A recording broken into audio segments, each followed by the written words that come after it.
Deck Cetos, donc objectif extrêmement simple, charger l'ulti de Cetos avec sa compétence qui va donner une charge puis une autre charge si on fait une réaction liée à l'élément électro.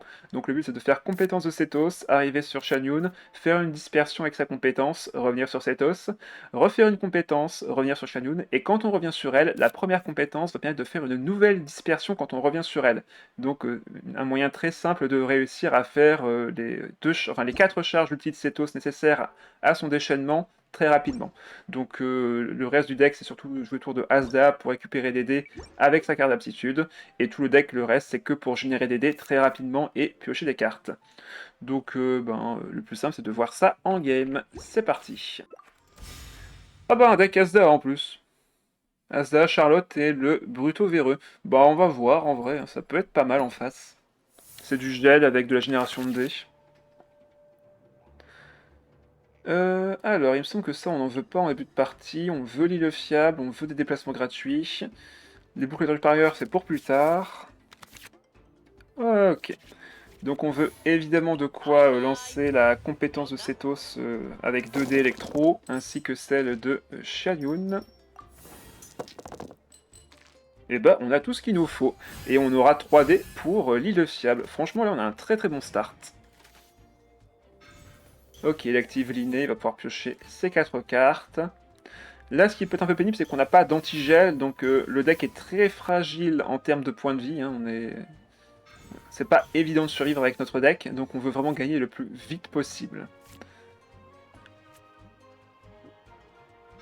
Ok, récompense de la troupe dorée. Fleur de Sunyata, il va défausser une de Nyarzad. Ouais, le deck est vraiment en hyper magic classique. Hein. 3D, 3 personnages d'éléments différents, donc sûrement un Timaeus avec Rêve doré. Des artefacts qui coûtent 0, et pour le reste, c'est de la génération de dés dans tous les sens. Ah, il va pas taper avec Charlotte du coup. Ok. Est-ce qu'il a au moins... D'accord. Attends, mais c'est un Magic là. C'est plus, c'est pas que c'est pas qu'un hyper Magic, c'est également un Jet là. Avec toutes les cartes de personnages de compagnons qu'il a joué là, c'est waouh. Allez, compétences. On arrive sur Shanyun. On fait une dispersion.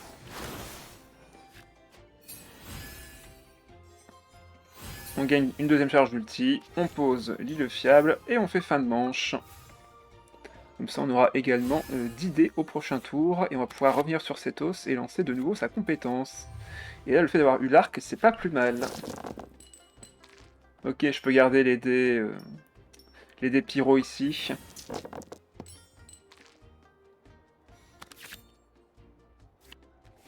On va faire un déplacement gratuit. On va essayer de garder des dés pour le prochain tour. Hop, je vais piocher, voir un peu ce que je récupère. Si jamais il frappe Cetos, on va pouvoir piocher une carte.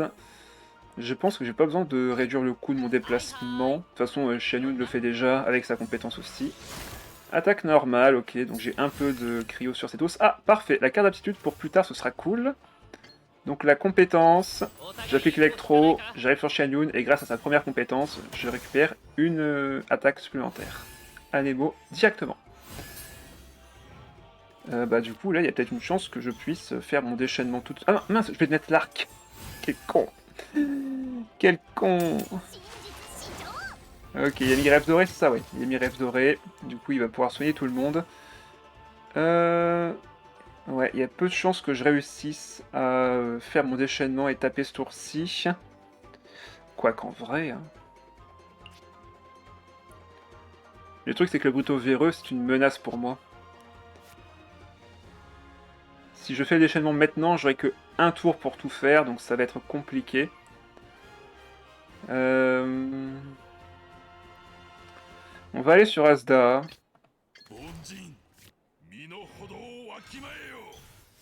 Ah, il équipe sa Charlotte, et il refait une attaque normale. Ok... On va piocher. On va se contenter d'une attaque normale aussi. On pioche une carte avec l'artefact et 2 cartes avec Chang le 9ème. Ok, très bien. J'ai l'alliance, enfin le cycle est interminable, donc je peux récupérer 3 dés ici. suis à 9 dés. Enfin 9 cartes en main, pardon. On va activer la relève pour vider un peu notre main.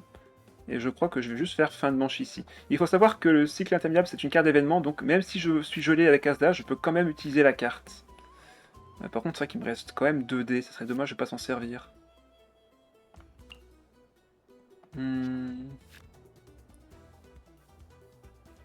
Ouais, non, on va faire fin de manche. Allez, prochain tour, là, il faut absolument faire un maximum de dégâts. On va voir ce qu'on peut faire.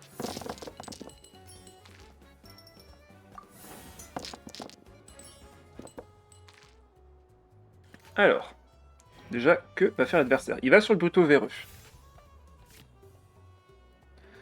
Je vais lancer une compétence pour absorber son élément, déjà, pour commencer. Ça me fera gagner un dé électro. Par contre, non, je suis con, j'aurais dû activer des cartes. Adieu les cartes. Oups. Ah là là, le misplay du débutant, là. Je vous ai pas dit, je suis un joueur débutant. Allez, le cycle interminable. Princesse sanglier, il remet un rêve doré, il va pouvoir taper avec son déchaînement.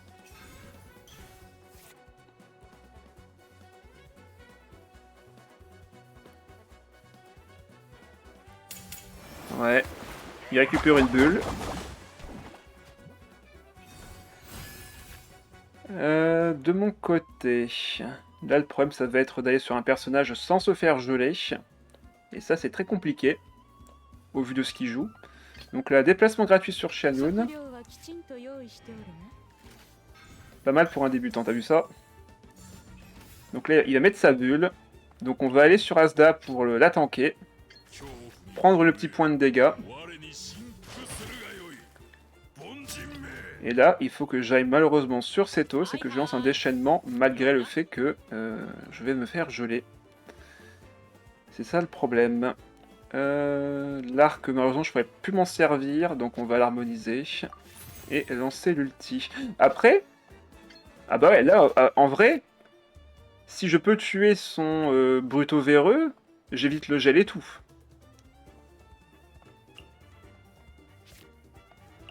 Bon bah go, hein. J'ai envie de dire go, banco. On n'a rien vu, n'est-ce pas? Comme ça, plus de gel. Le souci maintenant, c'est qu'il faut recharger l'ulti. Et que Asda est encore en vie.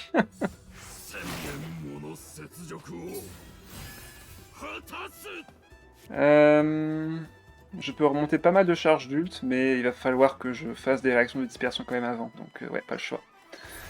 Pas le choix. On va sur Xianyun.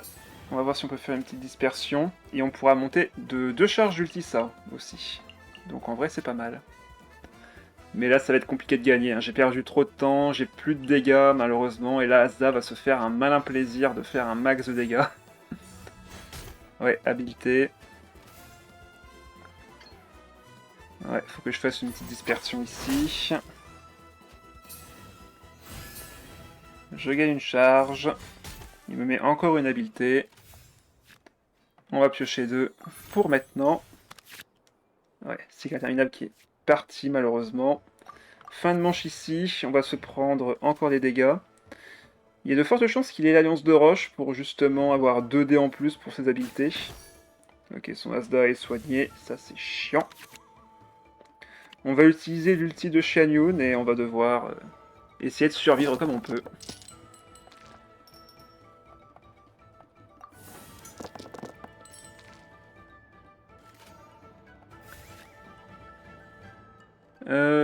Princesse sanglier sera pas utile ici. Le Agorgeon joué non plus.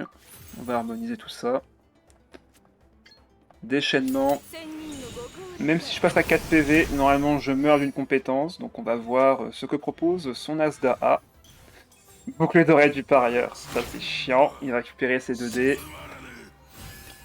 Il a une seule facette de la roche. Donc on va équiper l'habileté bien sûr. Combien de dégâts fait une attaque normale ici? Pas grand chose. Donc là on va se soigner de 2 PV. Combien de dégâts je peux mettre avec une attaque plongeante là pour le coup? Transformateur paramétrique numéro 2. Ok. Je mets 6. 7, 8. Il manque 1 de dégâts. Il manque un petit point de dégâts.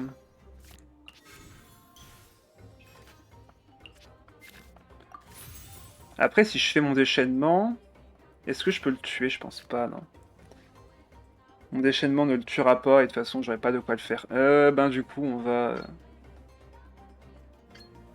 Ah, je mets 6. Je peux lui mettre la pression, mais... Est-ce que ça suffira? Là, j'ai boucle d'oreille du parieur sur mon personnage, en plus. Je crois que je suis une attaque plongeante ici. Ouais, tant pis. On va récupérer des dés avec autre chose. Est-ce que ça compte comme une attaque élémentaire? Oui, ça compte comme une attaque élémentaire. Déchaînement qui part, ça fait 5. Sauf que ce qu'il ne sait pas encore, c'est qu'il est déjà mort. Mais pour ça, je dois d'abord mettre ça sur cet os. Activer l'alliance de roche. Mettre l'artefact par-dessus. Tant pis pour le boucle d'oreille du parieur. Hop, et on va réactiver la pince sanglier par-dessus pour payer un dé de moins, et comme ça je pourrais encore me soigner.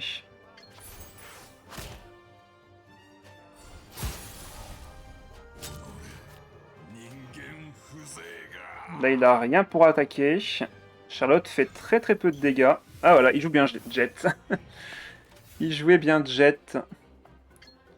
Si j'active ça, je vais normalement réactiver la princesse sanglier, donc let's go. Vu que je perds l'habileté. Ensuite, je peux mettre l'autre habileté par-dessus. Ah, mais ça compte pas pour le princesse sanglier, c'est vrai, pardon. C'est habileté, arme, artefact, mais pas les cartes d'aptitude malheureusement. Ok, donc là je suis à 2 charges, mon attaque normale fait 2 plus 3, 5. Et 1 de plus parce que j'ai l'attaque plongeante de Xianyun. Eh, ça va peut-être passer, hein. Ça va peut-être passer. Charlotte peut pas faire de dégâts pour l'instant.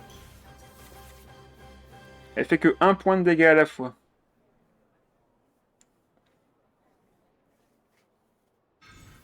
Ah, il cherche une carte, et bah il arrive au fond de son deck.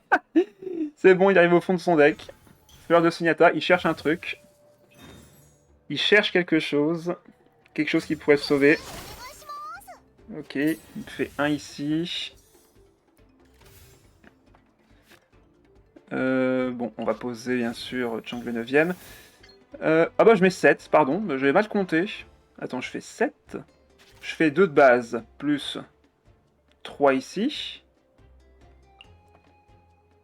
Plus 1 avec l'attaque plongeante et plus 1 avec le dispersion. D'accord. 3 ici avec l'attaque plongeante. 3 avec les charges. Et 1 avec la dispersion. Oh là là, mais c'est beau. Malgré des misplays dans tous les sens, Thétos l'a remporté. Oh là là. Alors, on a quoi ici? Chongyun Diluc est nomade. Ok, c'est un deck déchaînement élémentaire bien vénère à tous les coups. Leur seul point commun aux trois, c'est que leur déchaînement élémentaire fait super mal. On va enlever ça, on va surtout vouloir de la pioche. Ok. On commence bien sûr avec cet os. On a l'île fiable, on a Gorgeon joué. En vrai, on a un très très bon start. Je vais garder ça.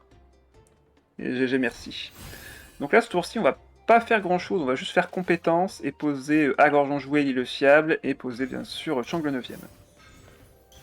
Mais on va pas faire plus que ça. Tant pis si on peut pas faire de dispersion ce tour-ci. On reviendra sur cet os après. C'est qui regarde là? C'est toujours Oshi. Oshi, toujours là, toujours présent. Hop, je peux malheureusement pas poser la fée chercheuse maintenant, parce que j'aurais pas assez de dés.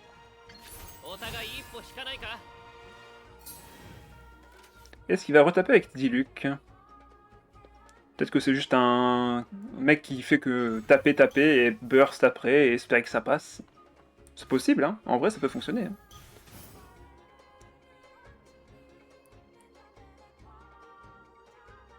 Là, déjà, c'est à portée de kill d'un ult de Diluc. Hein. C'est pas rien. Alors là, on fait attention aux dés utilisés. On veut 3 dés différents pour le fiable. Très bien. On va poser le deuxième. Faire fin de manche.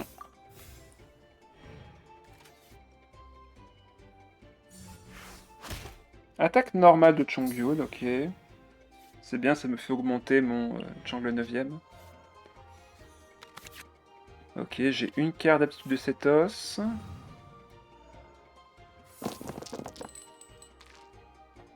Ouais, on va quand même faire la compétence de Shen-Yun, comme ça on pourra refaire une dispersion quand on reviendra sur elle après.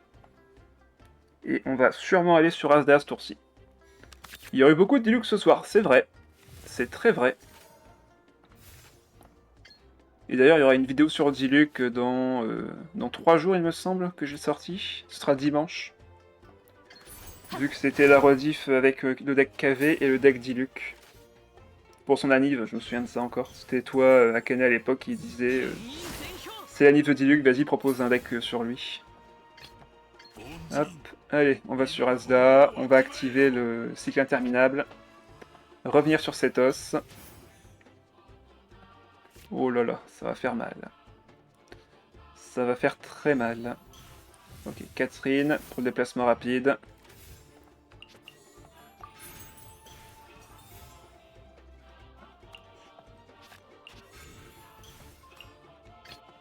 On va sur Setos. On lui met sa carte d'aptitude. Compétence dispersion. Tu verras Miss, hein, enfin Miss c'est Akane maintenant, mais c'est Miss à l'époque. Oui, voilà, tu t'en souviens. Ça a fait tilt. On va poser la fée chercheuse maintenant. On va laisser Asda tanker, je crois. Ouais, on va laisser Asda tanker. Et prochain tour, on fait un carnage. C'était le 29 avril, pour être précis. De toute façon, vous aurez la date sur la miniature et tout.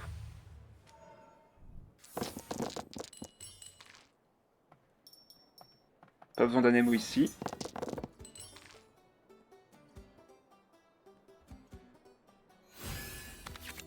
On pioche 2 et on a la carte de Setos. Bon bah là, franchement, on a tout pour faire un tour dément. Si l'adversaire ce tour-ci ne fait rien pour empêcher Setos, là je fais un carnage. Ok, il a fait un déplacement rapide. Bon ben, moi ça me va très très bien. Il va me donner un dé pyro s'il frappe avec sa compétence. Évidemment, comment ne pas m'en souvenir. En plus, on a fait une sacrée soirée hein, avec Diluc. Hein. Ce soir-là, on avait fait en moins d'une heure le deck de KV et en moins d'une heure le deck de Diluc. C'était impressionnant. On a speedrun le jeu. Allez, bon bah c'est parti pour le OTK Setos. C'est parti. Il cherche son ulti, mais c'est déjà trop tard en fait. Il ne le sait pas encore, mais il est déjà mort. Allez hop. En fait, on a fait ça le 29, tu m'as dit que le lendemain c'était son anniversaire, c'est pour ça que c'est le 29 avril.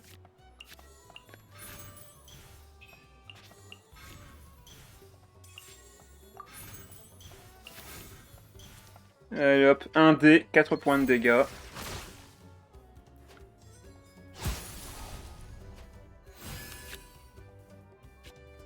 On pioche. Je vais pouvoir harmoniser des cartes. Je vais devoir harmoniser des cartes, sinon je vais trop piocher. Hop. J'ai encore une princesse sanglier activée avant ça, donc on va harmoniser le plat vu que j'en ai plus besoin. J'ai activé le premier. 0 dé. Pour faire 4 points de dégâts. On va piocher encore 3 cartes. On a les arcs, mais c'est plus nécessaire ici. On va en harmoniser un. On va activer l'aptitude sur Cetos. Et on va piocher encore 5 cartes.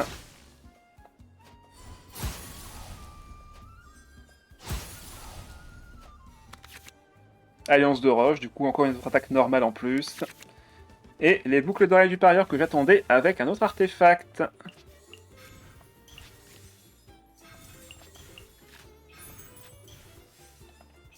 Allez hop, 5 points de dégâts qui partent. On récupère encore 2 dés. Encore un point de dégâts, et comme on fait 4 et 4, les dégâts sont là. Et s'il y avait besoin, j'activais un stratège et j'activais Alliance de Roche pour avoir encore 2 dés. Voilà. Là, on a vu une game où Cetos utilisait son attaque normale sans son déchaînement, et maintenant on a vu une game où Cetos utilisait son attaque normale après son déchaînement. Parfait. 2-0. Ah bah non. Alors, on a donc une Xiangling Fischl Océanie, donc un deck Invocation. Il électrise tout, Cetos, oui. Tout. Ça, je le garde bien en main de départ. La pioche, c'est cool. Boucle d'oreille, c'est un peu trop tôt. Je préférerais le piocher plus tard, ça. L'adversaire commence, donc je suis pas sûr de pouvoir faire une dispersion tour 1, malheureusement. On va devoir se contenter d'une compétence de Cetos. Ah, quoique. Si quand c'est qu'Océanide et qu'il veut faire sa compétence 1, sa grosse compétence qu'après il fait rien, ça m'arrangerait. En tout cas, les dés sont au rendez-vous.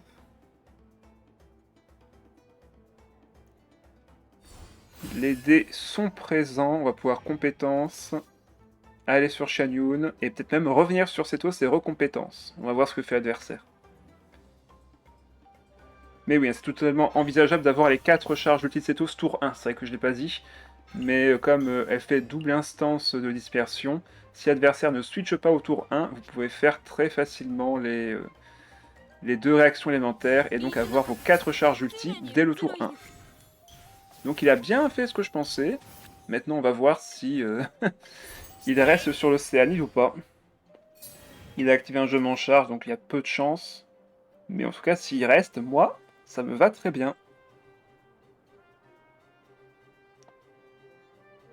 Allez, reste sur l'Océanide.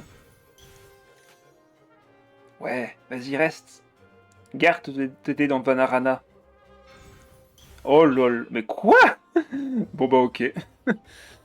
Bah merci. Tu vas pouvoir me permettre de faire l'exemple. Excellent. Petit.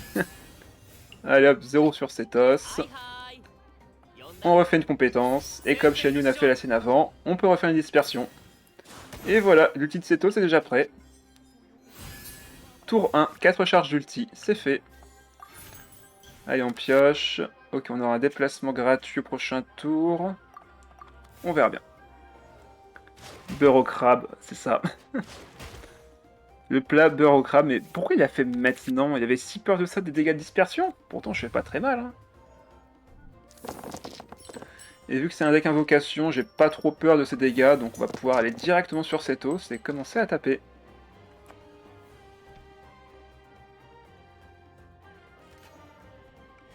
Alors. Surtout qu'on va pouvoir piocher 4 cartes de plus.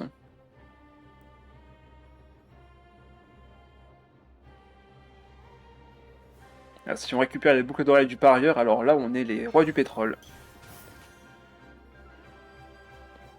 Mais genre tous les jours. 4 cartes de piocher. Je suis débile, je les avais en main de départ. Je les avais en main de départ. Bon, moi je pense qu'on a gagné.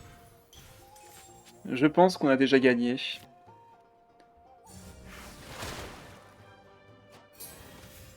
Cetos c'est le seul personnage à avoir 4 charges, oui. Tout à fait. C'est le premier personnage du jeu à avoir 4 charges. Ce qui fait que je me suis déjà plein de ça, mais du coup la boîte que j'ai achetée, hop, avec les dés, tous les trucs d'extension pour jouer au TCG, bah du coup ils sont désuètes pour Cetos en particulier. Enfin, tant que la carte n'est pas disponible bien sûr. Voilà, il a fini. Bon ben... C'est parti pour les dégâts. On va harmoniser la carte de Asda, équiper ça sur Cetos, activer la princesse sanglier, faire notre première attaque normale à 4 points de dégâts, piocher 4 cartes, équiper les boucles d'oreilles et voir ce qu'on a pioché. Ok, j'aimerais bien avoir l'autre plat. Non? Bon bah tant pis. Tant pis, on n'aura pas l'autre plat. On va activer boucle d'oreille bien évidemment juste avant. Je vais mettre la fée chercheuse quand même sur le terrain et manger le plat ici. Donc là, 3 points de dégâts. 1 point de dégâts sur le prochain personnage qui va entrer en jeu.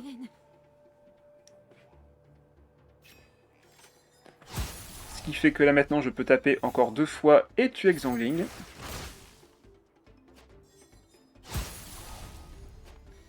Et ainsi piocher 3 cartes et récupérer encore 2 dés. Et là, si je récupère Alliance de Roche...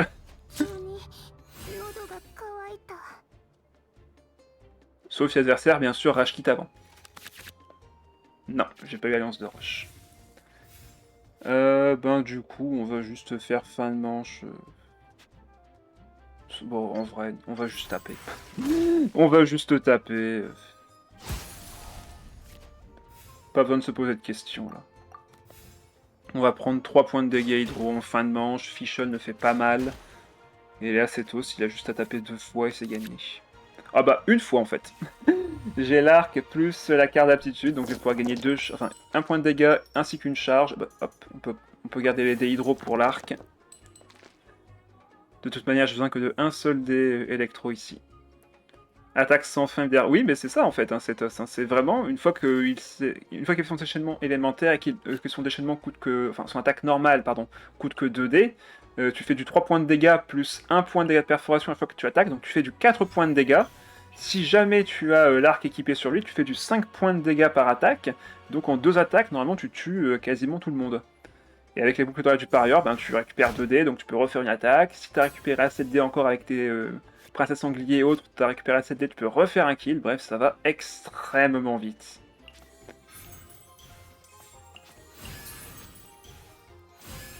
Allez hop, 6 points de dégâts. Et Omelette Jambon, bonsoir à toi. Premier message en plus, bienvenue. Mais bon, je sais d'où tu viens, t'en fais pas. 3-0. Comment ça va? Bah, très bien, et toi?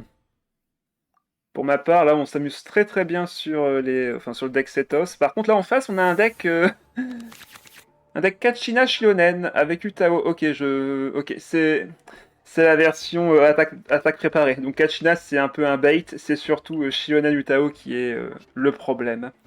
Alors, normalement, le deck en face est très lent. Donc avec un peu de chance, je pense qu'on devrait pouvoir se placer assez facilement. Ouais, on va pouvoir faire un start un peu lent aussi pour nous.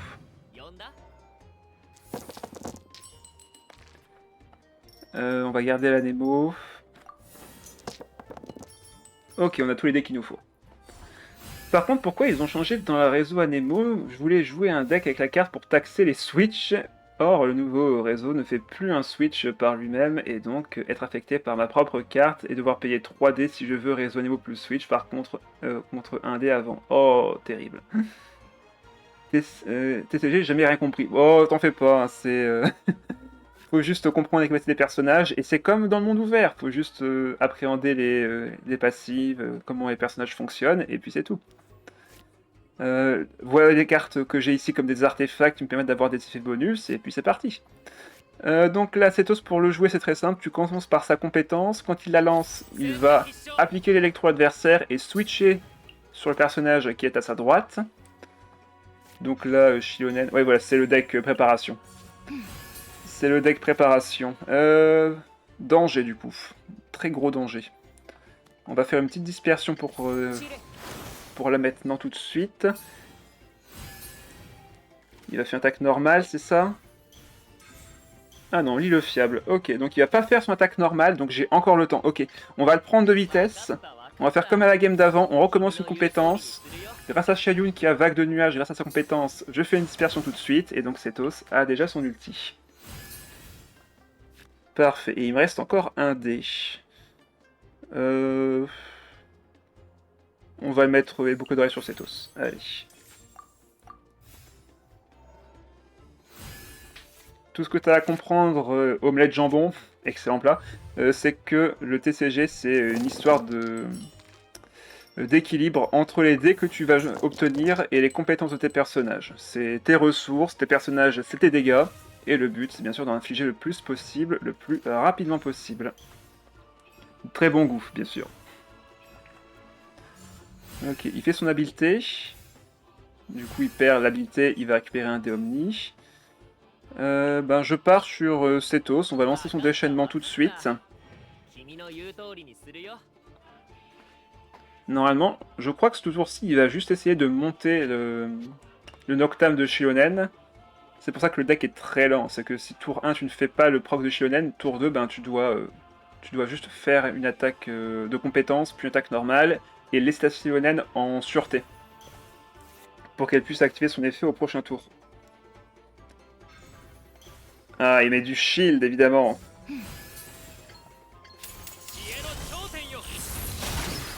Là, le truc, c'est que si je tue Shionen, je l'empêche d'avoir le bonus de dégâts au prochain tour.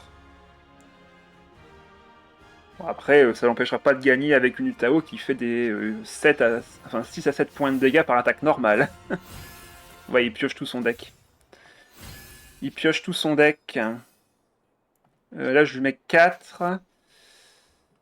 Là, je lui mets 4. Je crois qu'il faut pas que je frappe maintenant. De toute façon, il pourra pas taper avec Utao ce tour-ci. Donc est-ce que je ferais plutôt pioche, ou alors même finir sur Asda pour le prochain tour? Ah, si je fais ça, je laisse Utao se placer en vrai. Ah, il y a une méta? Bien sûr qu'il y a une méta. Et de ta chance, Diakane. Oui, effectivement. Je pense qu'on va taper. On va essayer de prendre de vitesse. On met 4 points de dégâts. Je vais devoir le forcer à switch sa Shionen. Et on commencera à prendre les kills au prochain tour. Il va pas switch Shionen? Ah, il fait son déchaînement, du coup il se soigne. Bien joué. Bien joué. Pareil, attaque normale. On va vraiment pousser les dégâts jusqu'au bout.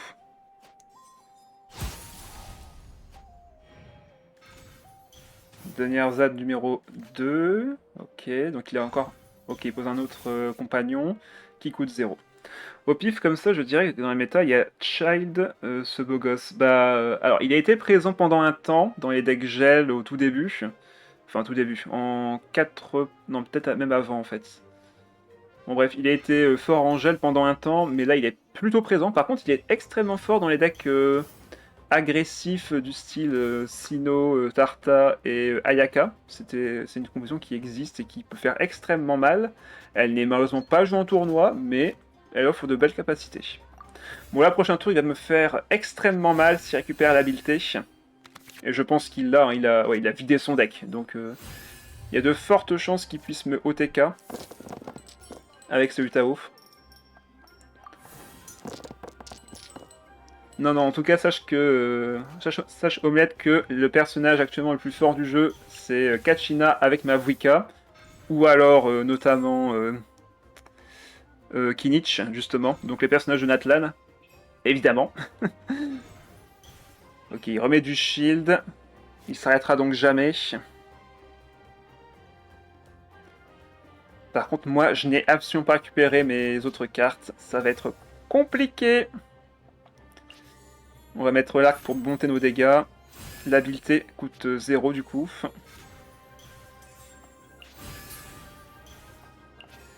Non, boucle d'oreille, je vais les garder évidemment. Là, je vais faire 2 points de dégâts ici. Comme ça, je récupérerai 2 dés.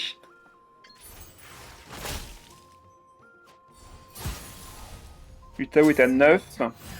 Je peux la tuer en 2 attaques. Ah non, la forteresse. J'avais oublié cette carte. Sinnoh, Child, Ayaka. Oui, c'est ça.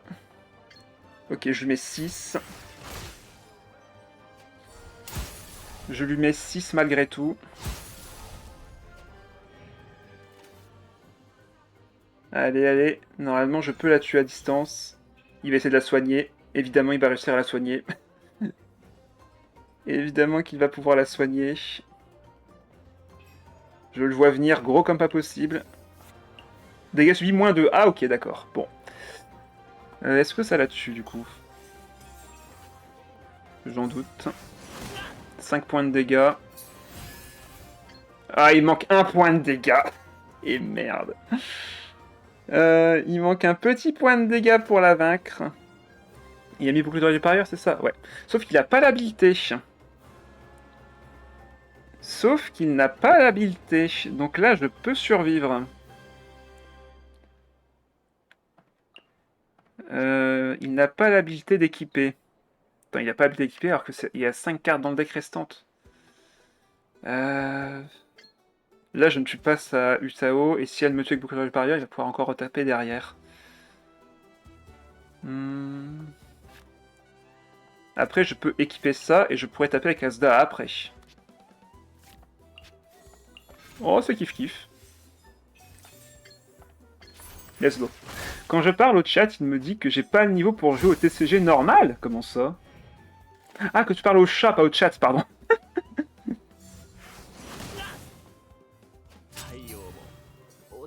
Hop, on récupère encore un dé. On va sur Asda. Compétence, on absorbe l'électro. Tu es niveau combien? Bah ouais, bonne question ça d'ailleurs. Ça peut être à cause de ça aussi, ça peut être à cause de ton niveau. Hop, on va activer Alliance de Roche. Il fait ses habiletés. Moi, je vais juste poser l'île fiable. Fin de manche. Et on va voir ce qu'il a en main. Là, il n'a plus rien normalement. On arrive au bout, donc ouais, plus que 3 cartes dans son deck. Oh, il a un DGO, donc il peut relancer encore une compétence. Il n'a pas de carte d'arcane, enfin il a déjà utilisé une carte d'arcane plutôt. Ok, une utilisation en plus, bon, moi je pense que c'est win. Il a déjà activé ses 2 shields, ben, je pense que ouais, c'est gagné là. Non, on parle pas de l'AR. En fait, quand tu parles à Prince, tu peux lui demander ton niveau de joueur. C'est la première chose que tu as en haut quand tu cliques sur Prince.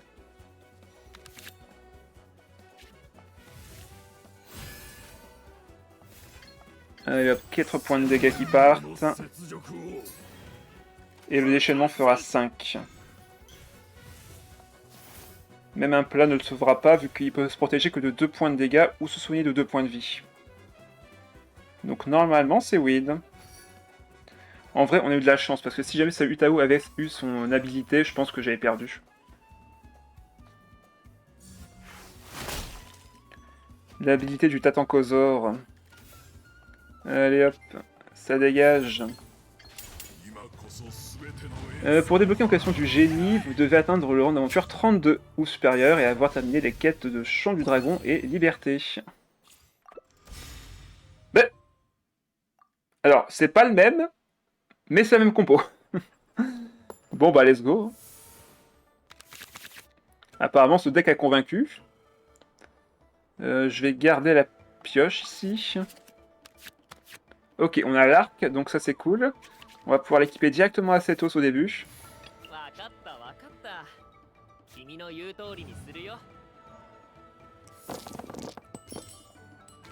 Ok, j'ai pas mal de dés intéressants. Je vais garder un anémo pour voir si je pourrais faire une dispersion quand même. Ok, donc ça c'est parfait. Je peux mettre les dés pyro avec un dé omni sur Setos avec l'arc. On va mettre ça plus tard en vrai. On va voir d'abord ce que fait sa Chilonen. La compétence coûte 0 grâce à l'arc. La dispersion est disponible et on va même pouvoir revenir sur Setos et peut-être même relancer une compétence. Ouais, c'est le même deck, hein. C'est vraiment lance de jade sur Utao, préparation, bref, c'est un deck extrêmement agressif avec Utao, mais qui prend normalement 2 tours à se faire. Ouais, c'est ça. C'est tout à fait ça. Récompense de la troupe dorée équipée. Et un petit île fiable. Ok, il va vraiment rien faire. Et ben ça me va très bien. Moi je vais faire pareil que la game précédente. Je vais charger l'outil de Setos le plus tôt possible. Vu qu'il va pas attaquer, on va plutôt enlever l'artefact ici. Ouais, il va pas attaquer de toute façon pour l'instant. Et là, l'ulti de Setos est déjà prêt. Encore une fois. Prochain tour, on lance le déchaînement et on va voir si on peut faire un max de dégâts. Ok, j'ai Alliance de Roche, donc c'est 2 dés de plus garantis.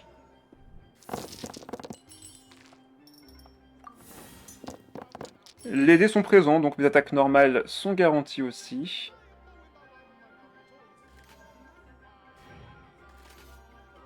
Je crois que ce tour-ci, il va juste se contenter de taper avec Shilonen. Et finir son tour sur Kachina. Ok, non, il a déjà équipé le Tatankosaur.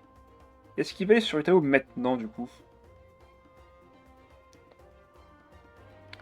L'ordre importe peu, vu qu'au deck d'avant, Utao n'était pas au milieu. Ça importe peu, oui, ça n'a aucune importance. Alors, l'importance que ça pourrait avoir, c'est si jamais ta Shilonen se prend une surcharge. Dans ce cas, ta Utao est mise en avant. Donc, le mieux serait quand même de mettre Shilonen et à droite d'elle, Kachina. Donc là, il a full équipé Utao. Prochain tour, il va me faire extrêmement mal.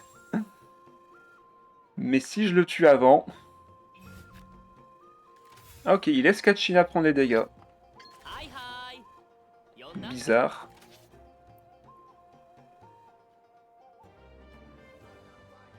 Donc là, je vais avoir 3 dés maintenant. 3 attaques à faire. Vu que j'aurai 2 dés, 2 dés et encore 2 dés ici. Je vais piocher 2 cartes avec Chang le 9ème, donc peut-être encore des dés en plus. Hop, 4 points de dégâts, 1 de perforation qui va partir. Bon bah on va pouvoir tuer Kachina ici. Ah bah, plus de pioches encore. Je vais kill Kachina. Et on va laisser Utao toute seule, face à son destin.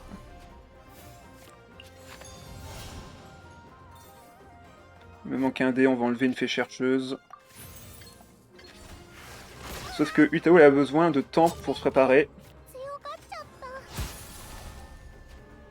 Elle ne pourra du coup pas me tuer en un coup. Mais moi, je pourrais. Elle est seule contre tous. Elle pourrait gagner Utao en soi, hein, mais je pense pas que je lui laisserai le temps.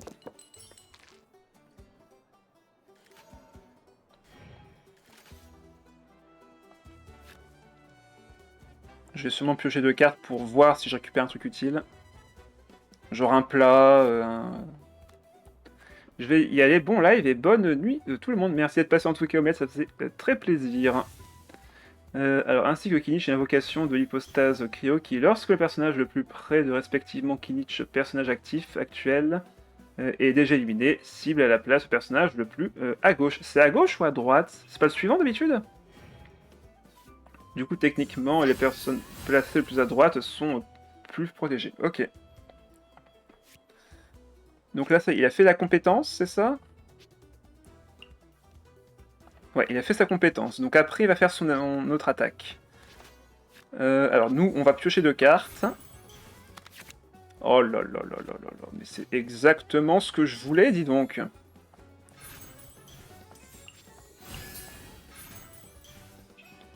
Hop, on active ça si jamais il me tue Setos. Mais là, on a, on a 3 attaques qui vont faire 4 plus 2, plus encore 1. Oh là là, désolé Utao, mais t'as clairement pas le temps de te placer.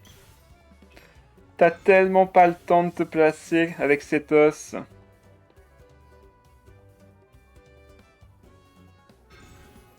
Ah, le shield ne suffira pas. Le shield ne suffira pas. Voilà, 3 points de dégâts.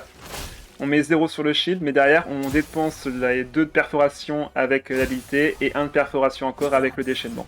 Oh là là là là là là, désolé, mais Seto, c'est devant toi, Utao. 5-0. 5-0 avec le deck Setos. Franchement, c'était cool.